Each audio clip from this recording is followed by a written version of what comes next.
자, 오늘 하나님 말씀은 에베소서 6장 13절에서 18절까지입니다. 에베소서 6장 13절에서 18절 공독합니다. 그러므로 하나님의 전신갑주를 취하라. 이는 악한 날에 너희가 능히 대적하고 모든 일을 행한 후에 서기 위함이라. 그런즉 서서 진리로 너희 허리띠를 띠고 의의 호심경을 그치고 평안의 복음이 준비한 것으로 신을 신고 모든 것 위에 믿음의 방패를 가지고 이로써 능히 악한 자의 모든 불화살을 소멸하고 구원의 투구와 성령의 검 곧 하나님의 말씀을 가지라.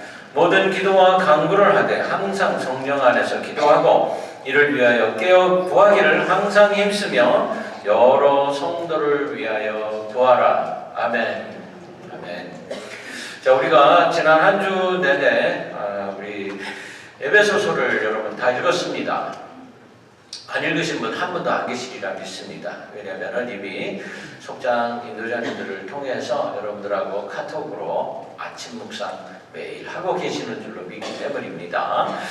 자, 전신갑주에 대한 말씀이 바로 어제였어요. 전신갑주 이야기는 제가 자주 합니다. 왜냐하면 이 전신갑주가 우리가 이 땅에서 승리하게 하는 바로 가장 중요한 열쇠가 되기 때문입니다.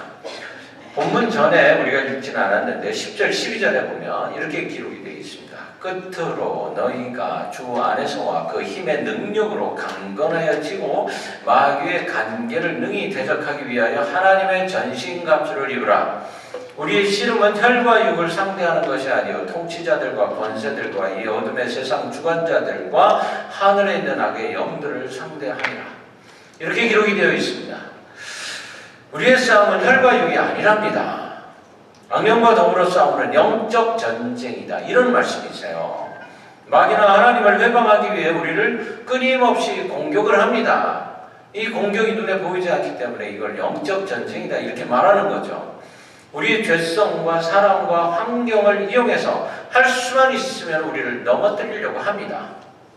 그러나 주님은 이미 이런 전쟁이 태초부터 있었고 이 전쟁에서 무참하게 깨지던 인간들을 구원하기 위해서 이 땅에 예수님을 보내주셨어요.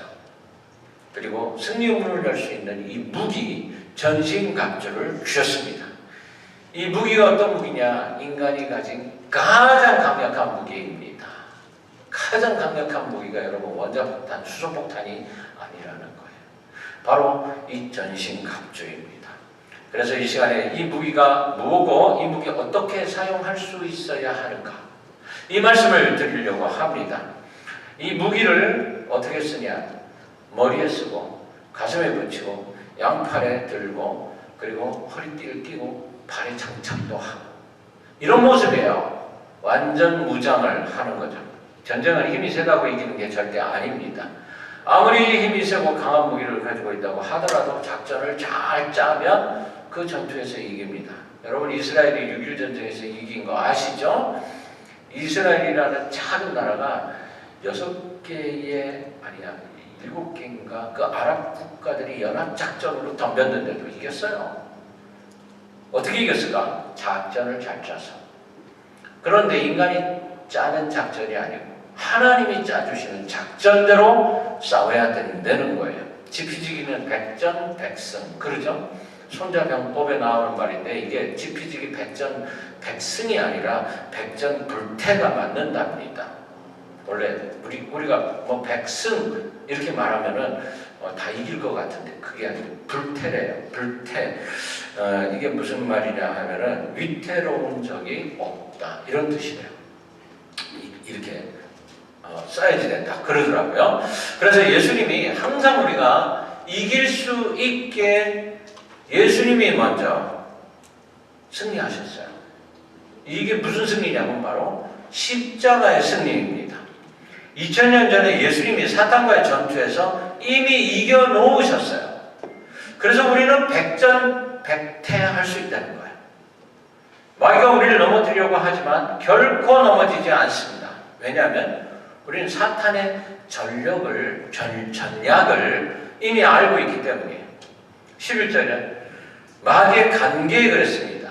마귀의 계획이 있다는 거예요. 마귀가 우리를 무작정 대충 공격하는 게 아니다라는 거죠.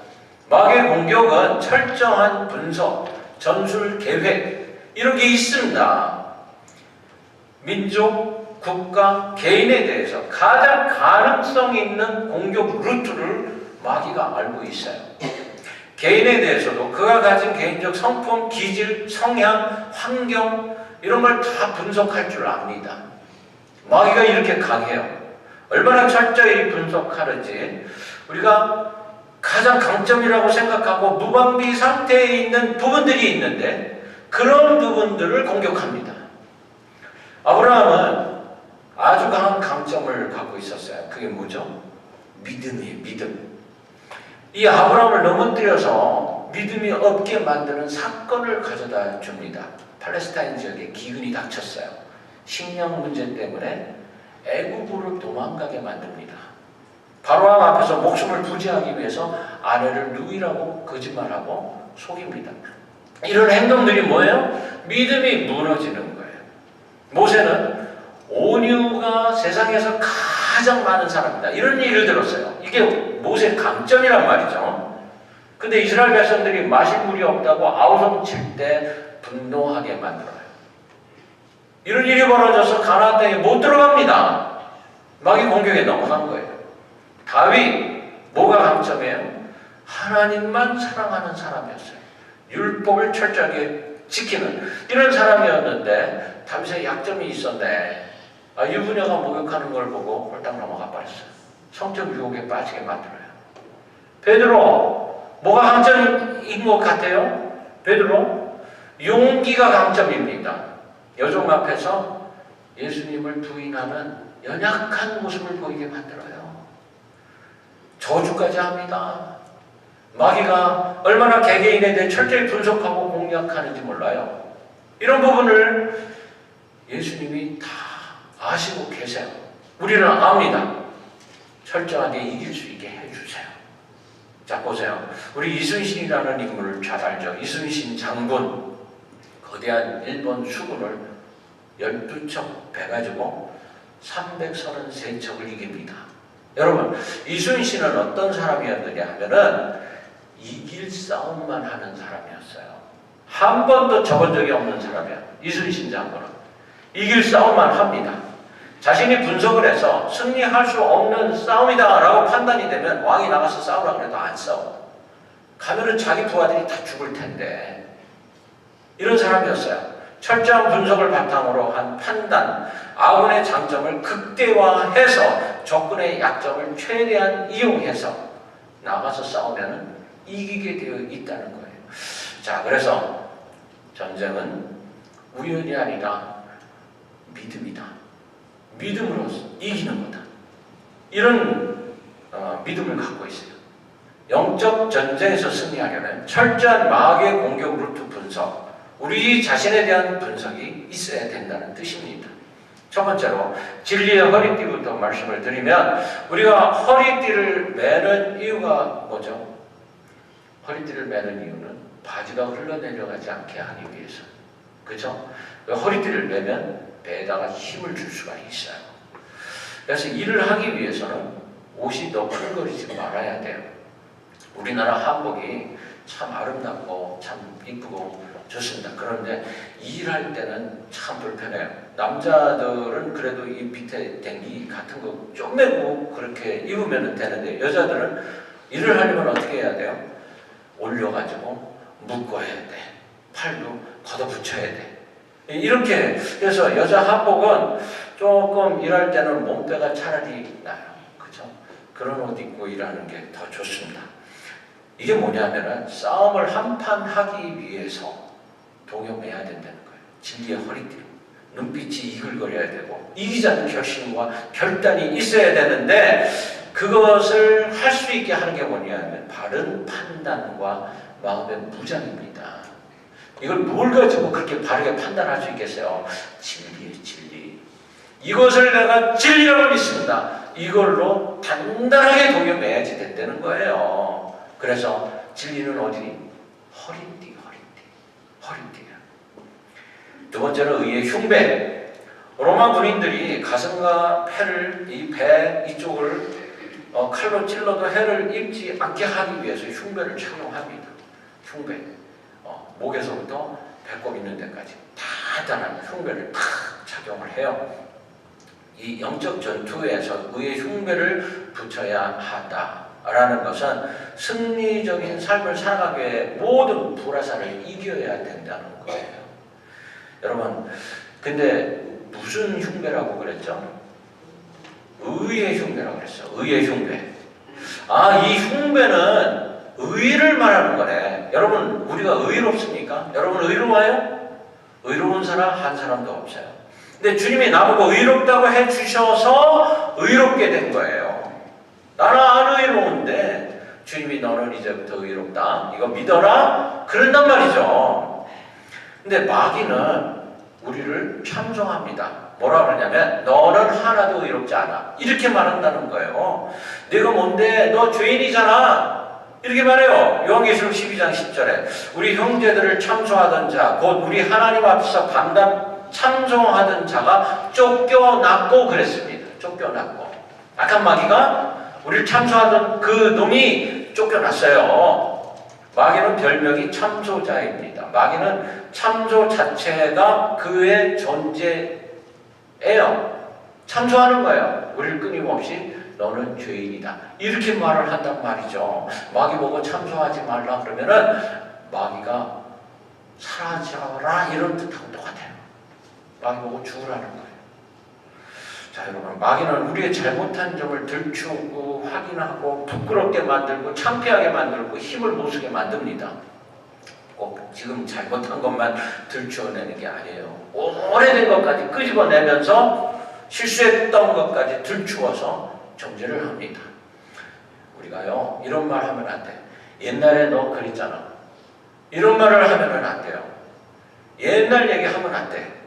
뭔가 해보려고 하면 실수한 것, 죄 지은 것 들추어냅니다. 약한 부분을 드러내서 과거의 상처, 아픔 드러내서 넌 죄인이야.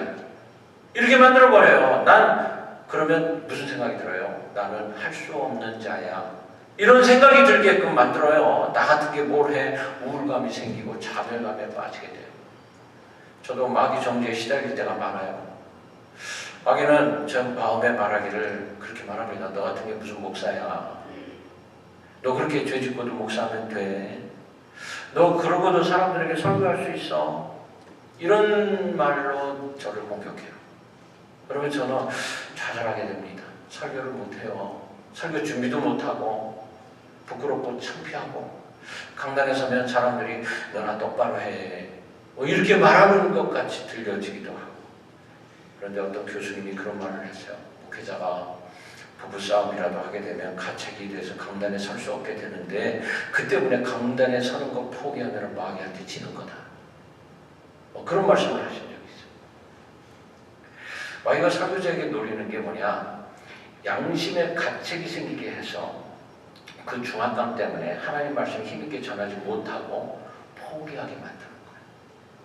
이런 일들이 누구에게나 벌어집니다. 누구에게나. 그래서 우린 그러면 어떻게 해야 되느냐 하면은 배짱이 있어야 돼. 배짱. 그래, 이 마귀야. 그래 어쩔래? 나 죄인이야. 근데 내가 안 하려고 해도 하나님이 하라고 하는데 어떡하냐? 그러면서 배를 탁 내밀고 찔러봐. 세게 나가야 돼. 세게 나가서 이길 수 있어야 돼요. 배짱이 있어야 돼요. 마귀의 정죄를 막으려면 내 의를 내세우면 아무것도 못합니다. 내 공로를 하려고 그러면 아무것도 못해요. 영락교회 담임하시던 한경진 목사님 이야기가 목회자들한테는 아주 큰 교훈이 됩니다. 어떤 분이 한경진 목사님한테 와가지고 목사님 잘못하고 있는 거 10가지 딱 적어가지고 갖고 왔더래요. 목사님이 이걸 딱 보고 다 맞네. 1번, 2번, 3번, 10번까지 다 맞네. 그런데 3가지가 더 있어. 11번, 12번, 13번 그러면서 3가지를 더 얘기하더래요. 예. 그러면서 나는 죄인이야. 그렇지만 하나님이 나보고 의인이라고 그러셨어. 그래서 내가 의인이 된 거야. 난 아무 공로 없어. 하나님께서 예수 그리스도를 통해 나를 구속해 주셨는데 어쩔 건데 배짱 있게 나가시는 거예요. 내가 이로서가 아니라 하나님의 예수 그리스도를 통해서 의롭다라고 인정해 주셨다는 사실을 여러분 믿으시기를 바랍니다. C.S. 루이스라는 분이 계세요. Pure Christianity라는 책을 썼어요. 순전한 기독교라고 번역이 됐는데 이 책에 보면은 이분이 주기도문에 처음에 나오는 그 문장, 하늘에 계신 우리 아버지, 이 문장을 분석을 하십니다. 내용이 뭐냐? 우리가 예수님처럼 하나님을 아버지라고 부를 수 없습니다. 그런데 예수님이 아버지라고 부르라고 했다는 거예요.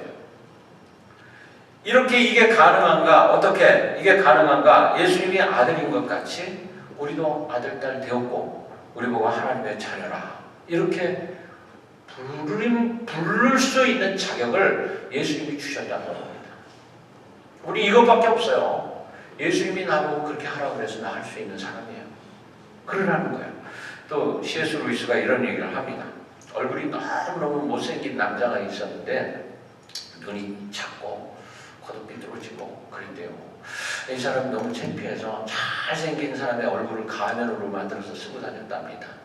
한참 쓰고 다녔는데 얼마나 오래 쓰고 다녔는지 이제 벗어야 되겠다고 딱 벗었더니 그 얼굴이 돼 있더래. 가면에 있던 얼굴이 자기 얼굴이 돼 있더라는 거예요. 마음이 우울한 그런 순간에 내가 기뻐해야 되겠다. 그렇게 마음 먹으면 그냥 기뻐진대. 그리고 아이가요 말을 잘 못하죠. 이제 말 배우는 아이한테 엄마가 계속 말을 겁니다. 너 이거 좋아해? 밥 많이 먹었어? 배불러? 응아했어? 그러면요 얘가 말기 못 알아듣다가 처음에는 못 알아듣다가 나중에는 알아들어요. 그러면서 좋으면은 고개도 끄덕끄덕하고 또 손가락으로 이거 줘 그러면서 말은 못해도 이렇게 점점 바뀌어지게 되더라고요. 여러분 강아지 키우시죠 집에? 이 강아지가 사람처럼 이름이 있어요. 그렇죠? 뽀삐. 뭐 이렇게 이름을 불러주면 자기 부를 때는요 쳐다봅니다. 그리고 옷도 입혀주고 같이 자고 놀아주고 자기가 개인지 사람인지 몰라가지고 정체성에 혼선을 빚다가 나중에 사람처럼 행동을 해요. 개 키우시는 분들은 아마 알 거예요. 뭐 이놈이 사람인 줄 아나 봐.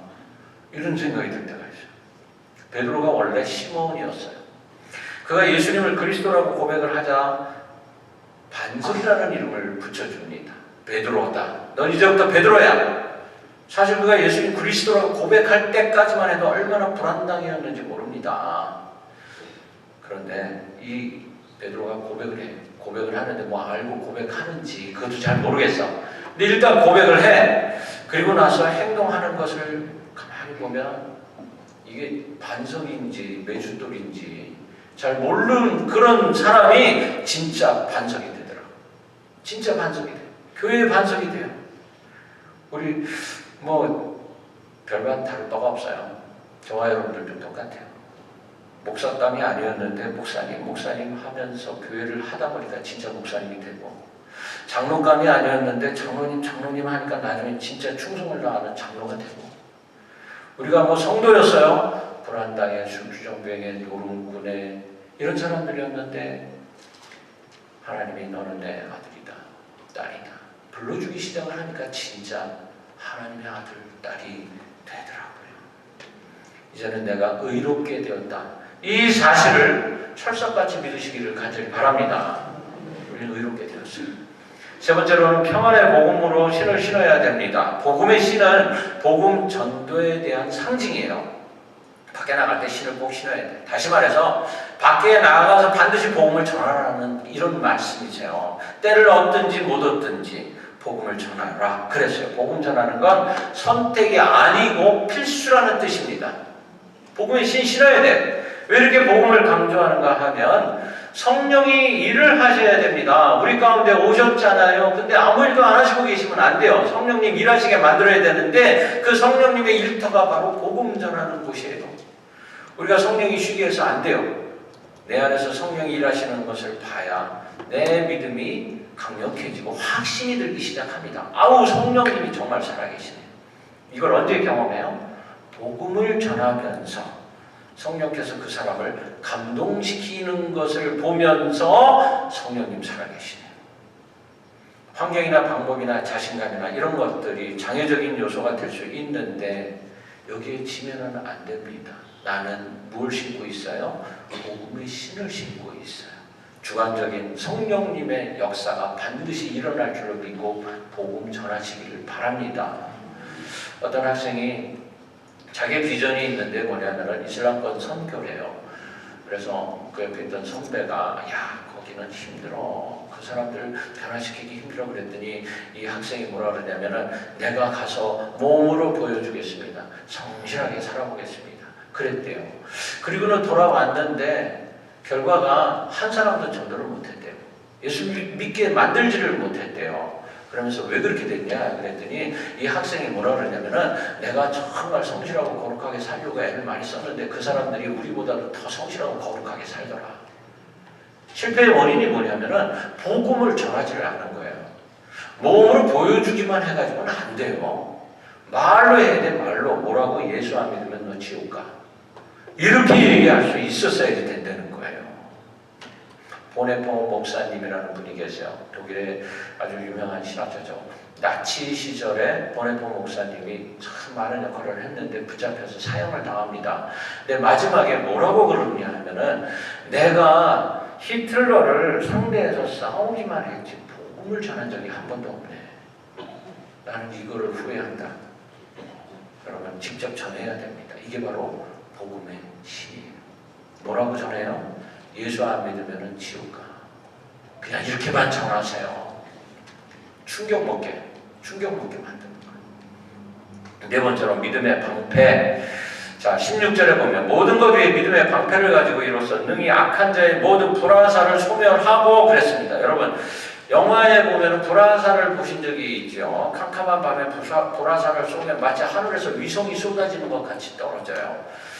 그걸 한두 명이 아니라 수만 명이 쐈다. 그렇게 생각을 해보세요. 어마어마한 불덩어리가 하늘에서부터 떨어지는 겁니다.